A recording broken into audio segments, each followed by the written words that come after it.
Hello. Okay. Hi. Good afternoon, everyone. My name is Dimas, and I'm sure it sounds sophisticated on the title of my presentation on how technology will change the music industry. But then later on, you will realize that my presentation probably only talked 10% about technology. So in this short time, it's easier for me just to share a little bit of my story on how I started, how I came to this point of my life, and what is my vision in the future, especially for Indonesian music industry. So I think the title Miss Christine told me was from Rockstar to Gig. So I'll probably explain a little bit of my background. Well, when I was your age, let's say, I just graduated high school. I was raised and born in Bandung. And then when I graduated high school, I am fortunate enough to get involved in this band called Pure Saturday. That was back then in 1997 or 98. So can you imagine, as a young kid, just graduated high school, and you got a gig with one of the hottest band. It was, I don't know about if they're still famous nowadays, but they were a big, huge deal during my high school time, especially in Bandung back then. So I just graduated high school, and then these guys of, man, do you want to play keyboard for our album? I was so excited. I said, yes. Like Robin, this is going to be my future. I want to be a rock star. And then I can imagine, okay, the band, Pure Saturday, was around the same time as Robin's band, Pupan. So I thought, yes, I'm going to be the same stage with Robin one day. So it was an exciting time. And then I was still young. But then I came across to, I say, one of the hard crossroads in my life, where I had this opportunity to be a rock star and touring around, to be known as a musician. But in the same time, I just graduated high school. My parents expect me to go to college. And then, as you can see, if you remember or you study economics, history, 97, there was a crisis. So it was hard for me to go to college, good college. My parents couldn't afford it. And in the same time, after I finished this album, I was ready to be a famous rock star band. And I got accepted on scholarship to study in Singapore. So it was a very hard decision to be a rock star or to pursue my study. So, well, I said, I'm still young. And then it was a good opportunity during an economic recession to have a scholarship. So I decided to say goodbye to my music career in my hometown, and I moved to Singapore to pursue study in electronic and communication, which is also my passion. I was always been a geek. When you say from rock star to geek, I was born a geek and wanted to become rock star and ended up becoming geek again. So I always have this gig in me. So, okay, I choose why not. I studied things that I like. I studied information technology. You have to remember back then was 1998. Yes, you can calculate how old roughly I am. And yeah, just calculate. You guys are smart.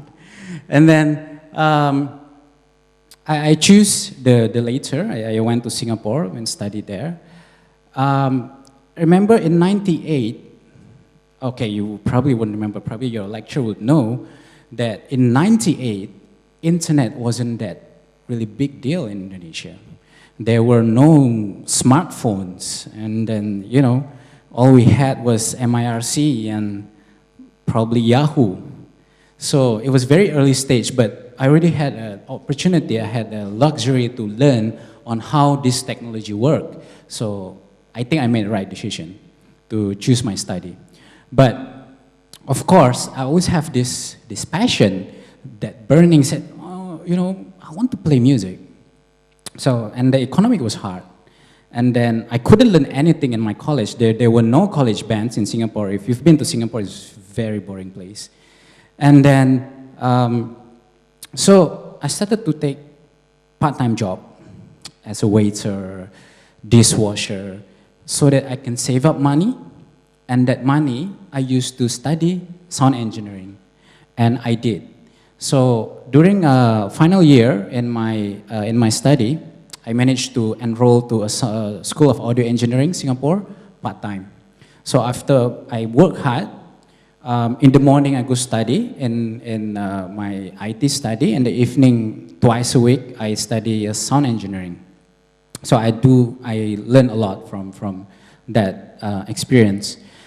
And of course, after I learn, like Robin said, you see all the slides, and the first one is how to make a demo.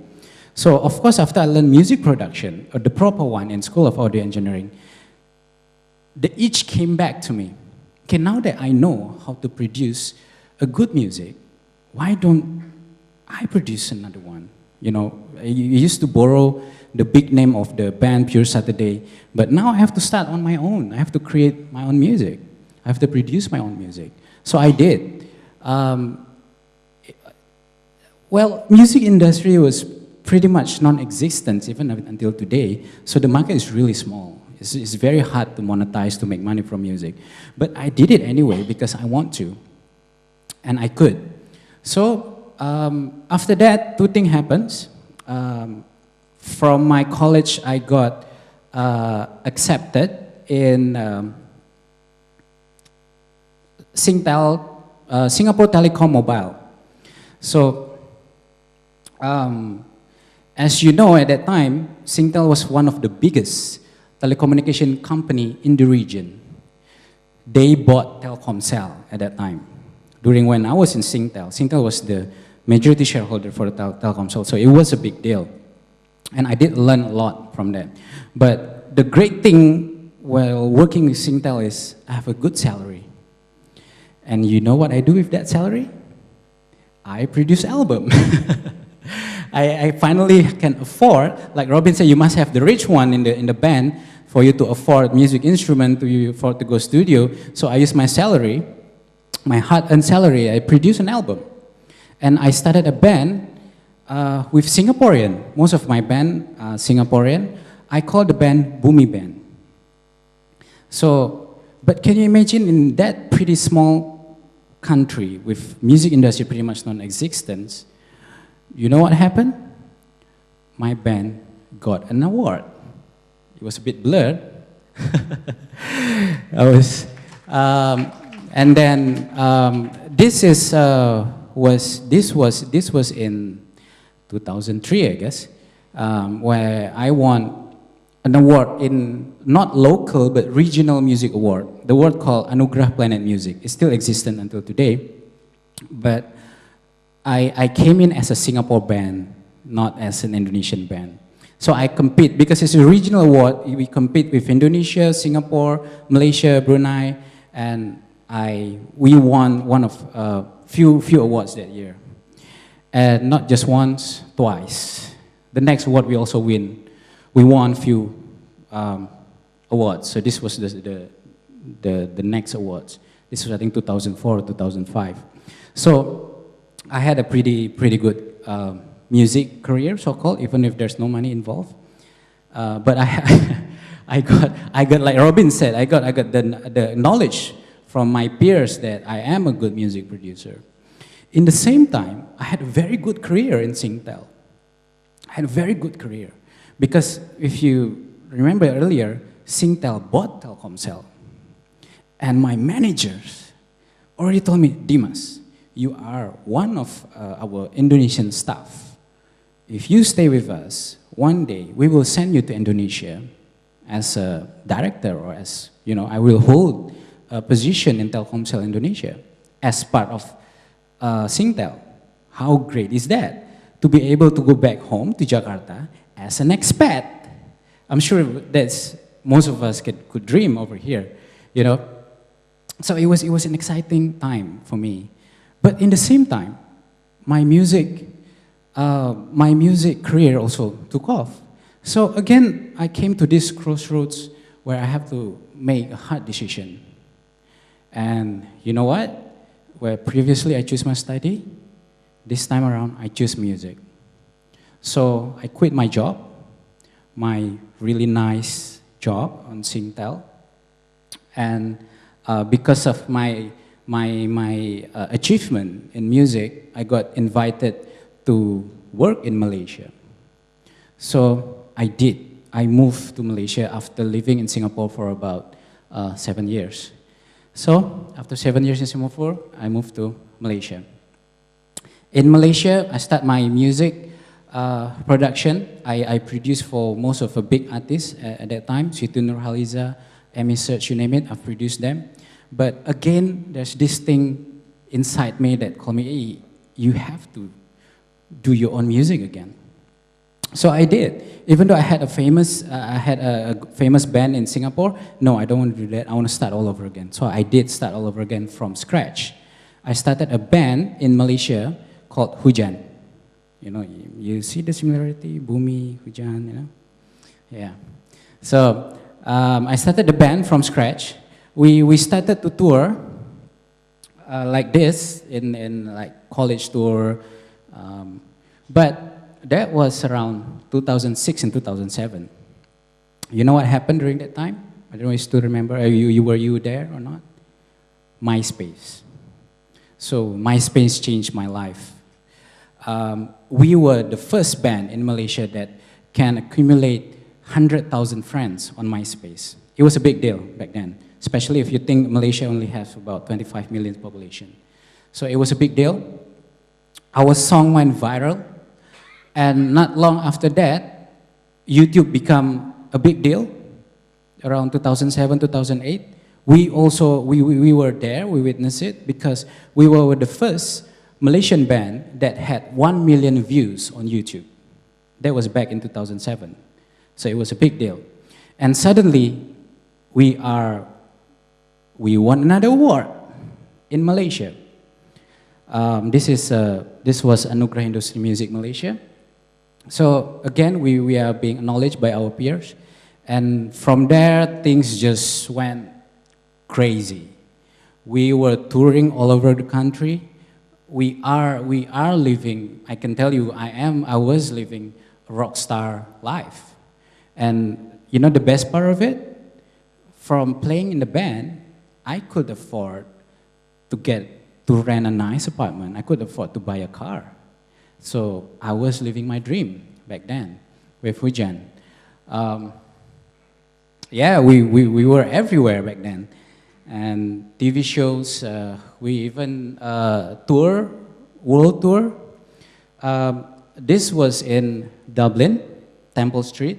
And this venue is where U2 first started their gigs, in the small clubs in Temple Street in Dublin.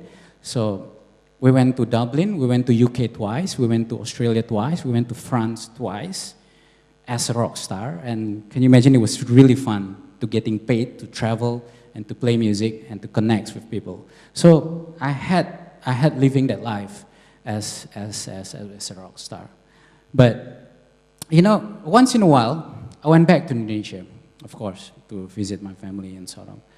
And the funny thing is, after I learned back in Indonesia, of course we had a chat with the bands, and then suddenly we started to compare notes with the bands from Malaysia and bands from Indonesia. And then I asked one of the huge band at that time in Indonesia, and then I say, how much do you get for your performing rights, royalty for you as a composer? And he said, hey, I just got 2 million. I got 2 juta rupiah this year for yourself. No, for the whole band. Are you sure? Yeah, it was 2 million for the whole band from our performing rights royalty as a composer. And then I asked him, are you kidding me? No. Do you know how much did I get in Malaysia as to manage the song that we have in Malaysia? Every year on average, I get about 100 million. Just for composing as a publishing rights, I get 100 million. And my friends, the bands from Indonesia, the big bands, only get 2 millions. There is something wrong there. There is something wrong. So, of course, I start to think and then to see how I can try to improve things. And that is when my background, my study when I was studying IT and telecommunication and my experience in Singtel finally came to work.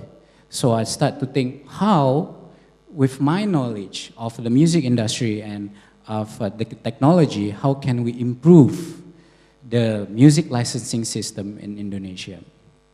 So that is when I start to go back and forth, KL and Jakarta, until finally in 2012.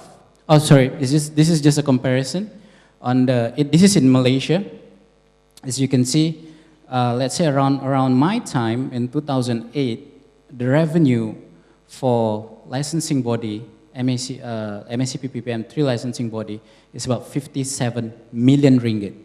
So that is about 150 billion rupiah. It was huge.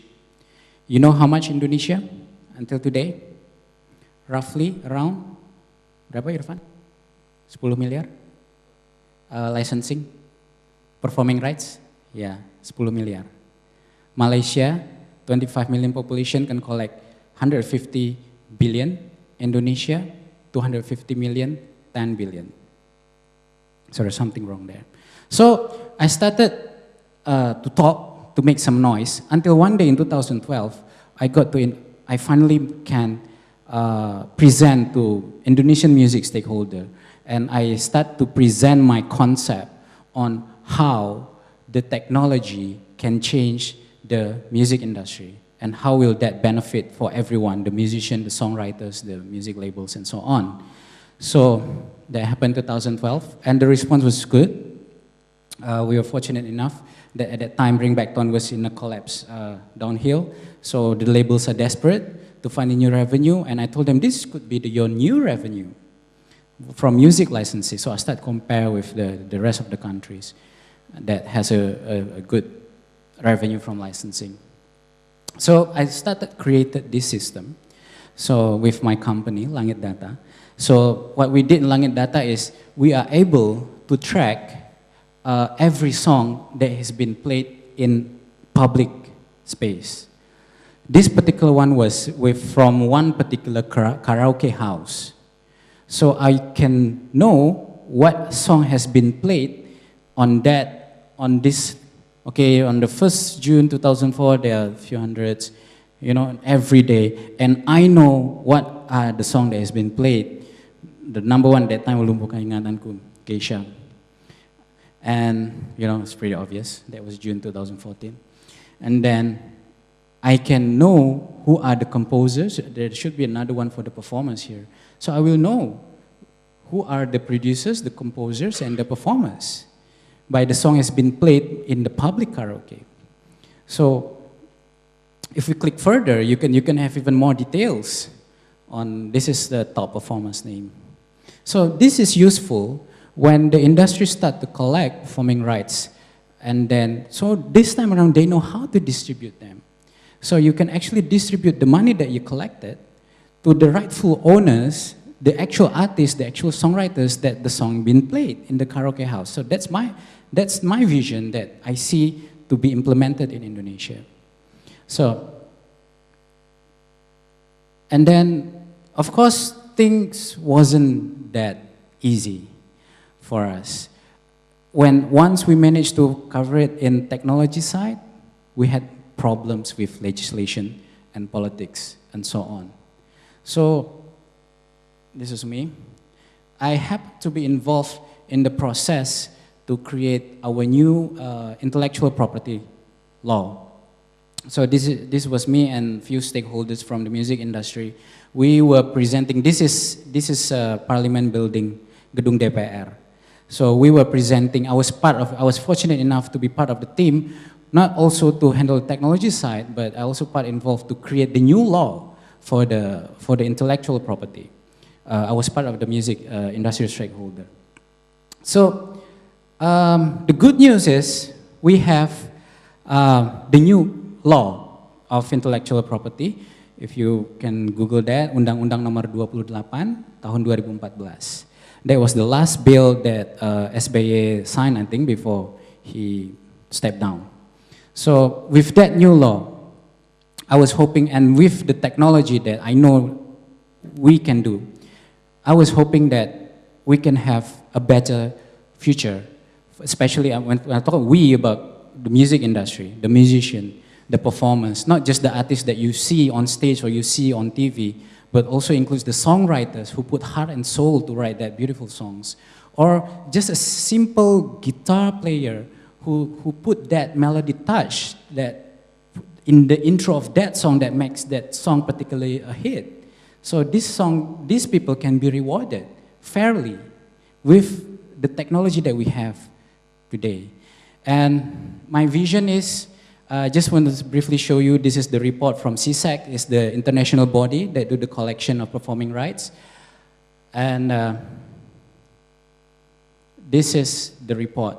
In Europe, they managed to collect 3.5 billion euro, US 1.2 billion. When they say Asia Pacific 731 million euro, was mostly from Japan and South Korea. Indonesia was still way behind. So can you imagine if we can have, let's say, 100 million euro or US dollar, and that distributed back to the musician that earn from their hard work. And I'm sure this can bring back a better music industry for Indonesia. So that's all for me. You can contact me from my Twitter and my email. Thank you very much. Thank you very much.